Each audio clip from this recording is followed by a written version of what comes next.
The Battery Tender Global Mazda MX-5 eSeries, brought to you by Mazda and by Ricmotech Racing Simulators.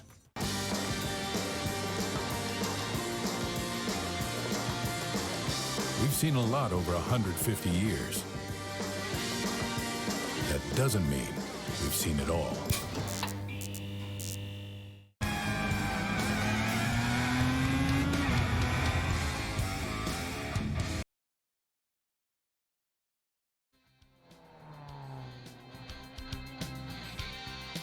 In around an hour's time, we settle on crowning a new champion for the inaugural eSeries as we welcome you to WeatherTech Raceway, Laguna, Seca. It's located in California, just a few hours south of the bay in San Francisco, and it hosts the fifth and final round of the Battery Tender Global Mazda MX-5 Cup eSeries. It's presented by BF Goodrich and Ricmotech Simulation Racing Systems. Welcome along to the coverage. You might be watching on our YouTube channels, or even if you're part of our Canadian audience from the Rev TV Motorsports Network. Hope you enjoy all the action today. Mo Murray is alongside me, alongside TLP and Tom Long. Now, Mo, here are the championship standings on screen, and there are a multitude of drivers who are still in contention for the title, but it looks to be down between Cressy and Lockwood, which is our most realistic champion that we could crown. That's correct, Johnny, and welcome to one of my favorite places in the world, WeatherTech Raceway, Laguna Seca on the Monterey Peninsula. It's absolutely a wonderful place to visit in real life, and I'm so happy that in this current situation we get to visit in virtual life too for round 5 of this great series. You're right, the championship is coming down to this event. We will crown a champion no matter what happens here today.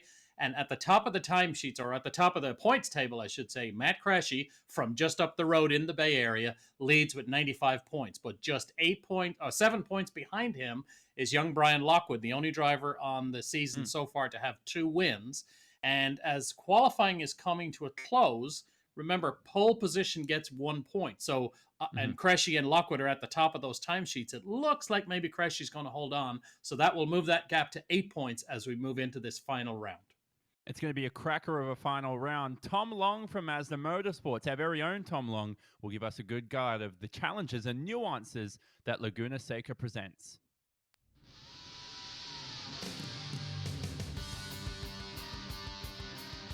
Welcome to WeatherTech Raceway Laguna Seca for our final round of the Battery Tender Global MX-5 Cup Series.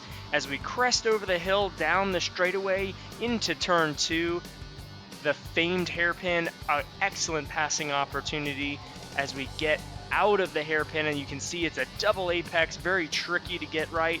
Into Turn 3, the surface here very slippery, very sandy. You can see by the aggregate all over the road, makes for a very inconsistent time through these corners, so making very, very tricky for the drivers. As you get through Turn 4, high speed into a short straightaway, Turn 5, great passing opportunity as we start to climb up the hill here out of Turn 5. Up to Turn 6. Turn 6 is one of those corners that all drivers find hard to be consistent lap after lap. You really can pay the price if you get it wrong here. As you climb the hill now to the famed corkscrew.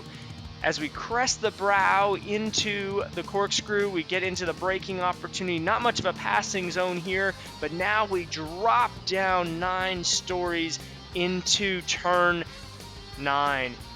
Roller coaster of a ride as we come down into the compression of 9 into 10, and 10 is really like a big cambered bowl as we crest down to the apex, and it spits us back out the other side into 11, the slowest corner on the track. Hard to get the braking correct to get a good run off here. Very, very critical because that leads us on to the front straightaway.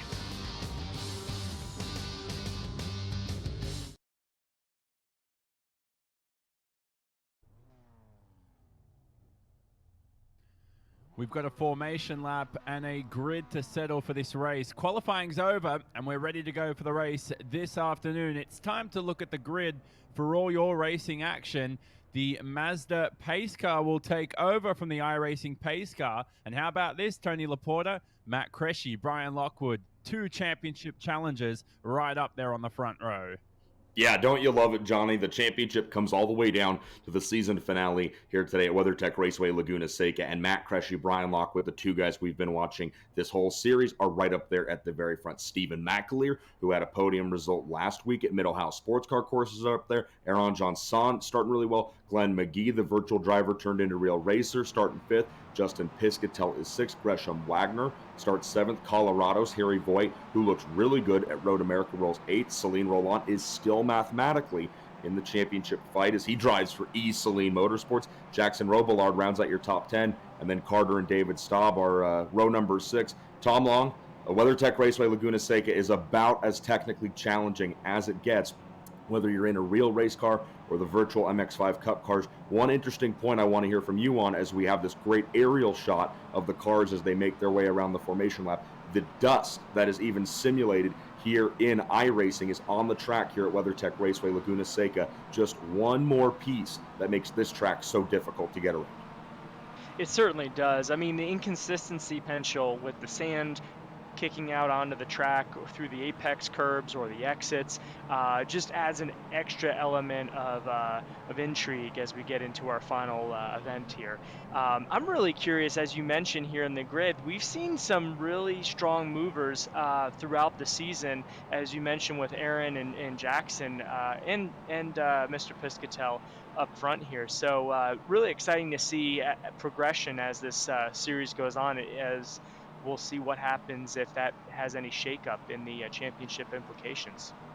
And Tom Long, you talk about the dust all around the circuit. We know circuits such as Sonoma, where the track is actually quite green when you get into the winter or the spring, so or the autumn months. So this is somewhere where Laguna Seca is very similar at California. During the summer months, this is exactly what it looks like. And here the drivers head through the famous corkscrew. The other week, I did another race here for another series. I calculated that it was, if you stacked 8 Yao Mings on top of each other, that's how tall the corkscrew is. It's a huge 59 feet drop.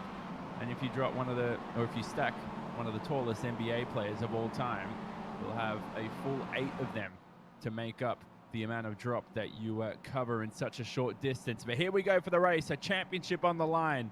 We know Matt Cresci is currently the quickest in qualifying, but it's going to be 2 drivers alongside each other into turn 1 between him and Lockwood. Stephen McAleer has been very quick. Aaron Johnson's been impressive too. How about sim racer Glenn McGee? He got an opportunity to race here in the real world many years ago. We will go green for the final race of Series 1. You're right, Johnny. Drivers coming up over the crest here. They'll head to turn 2, the Andretti hairpin. And it's the number 59 getting out in front. Whole shot. Oh, big off on the start up the hill. I'm not sure who that was, but someone just tried to knock down the wall as we go green flag racing here. Brian Lockwood settles into second place behind Cresci. They make their way into the right-handed turn number 4. They'll start the run up the hill, which eventually leads them to the corkscrew, trying to find out who that driver that went off was. Here's a good shot as the field comes out of 5, setting up for 6. Few tires drop off the left-hand side, but everybody keeps it pointed in the right direction. They'll come underneath the Mother's Bridge, one of the pedestrian bridges here at Laguna Seca. Now the field winds up the hill. Matt Cresci talked about in pre-race press that this track, it's home for him. He has a lot of laps there virtually and in the real world, so he thought maybe he could get away with a little bit less practice. Field coming up, and it looks like incident between cars number 20 and 29 under review. But as Johnny talked about, the corkscrew coming up next, an extremely challenging corner as Cresci's going to twist left, now twist right, and they make that run down, kicking up a little bit of dust, but it looks like everybody is off and running here. Lap number 1 coming to the end, and Tom Long, a successful opening lap is what you need to have a successful last lap here at Laguna Seca. Yeah, certainly. I mean, Matt Cresci is in the catbird seat right now. That's where he wants to be, leading this championship. He can control from the front. You know, the issue is that if he ends up falling to second place and Lockwood runs away with the race, he could mathematically win the championship. So very, very critical for Matt to get a good start here as he has.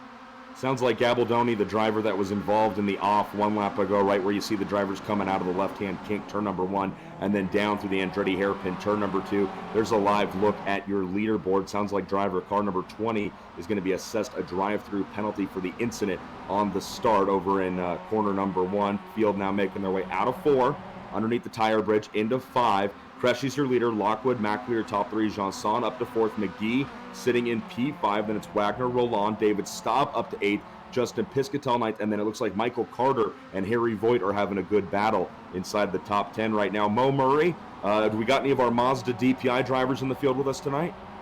Yes, we do. We have Tristan Nunez currently in 12th position. Tristan joined the series. I think he skipped the first round, but has been at every round ever since, and actually has made tremendous improvements week over week. And now he's running 12th. The thing about Tristan that we've noticed is he doesn't qualify well, but he passes a lot of cars, and so far has got himself into trouble, either being hit by other cars or creating a penalty as he did, earning himself a penalty as he did at Mid-Ohio. So now he's in P12, and we'll look to him to climb up the rank as the race progresses. So here's a live look at the replay of the start to see if we can find out exactly what went wrong with Gabaldoni, as they're all bunched up 2 by 2. And Gabaldoni makes his way over to the right and then collects one of the McCumbee McAleer cars. That's Patrick Gallagher. Oh, no. Oh, man, this guy just seems like he can't catch a break in this virtual series. It feels like every time we get going, Gallagher runs into some form of bad luck, and that was the car that we saw careening off the track on the start. Meanwhile, battle for the lead up at the sharp end of the field. Looks like Brian Lockwood has reeled in early race leader Matt Creshy, as Lockwood's going to arc way out, heading through the right-hander, turn number 3, trying to maximize exit corner speed, and it does a good job. And he's got to watch out, though, Tom, because he's really in the hot seat right now, because right behind him is Stephen McAleer. So no matter what Lockwood does, he's got to be careful. He wants to attack for the lead, but he's got to be careful because he's got McAleer right behind him. Well, certainly, and I mean, McAleer in this case doesn't necessarily have a dog in the fight for the championship. He wants to win races, represent the McCumbee McAleer racing brand, and do well here at one of his favorite tracks. So it's going to be really interesting as you get further into this race. We're going to see a couple other names popping up potentially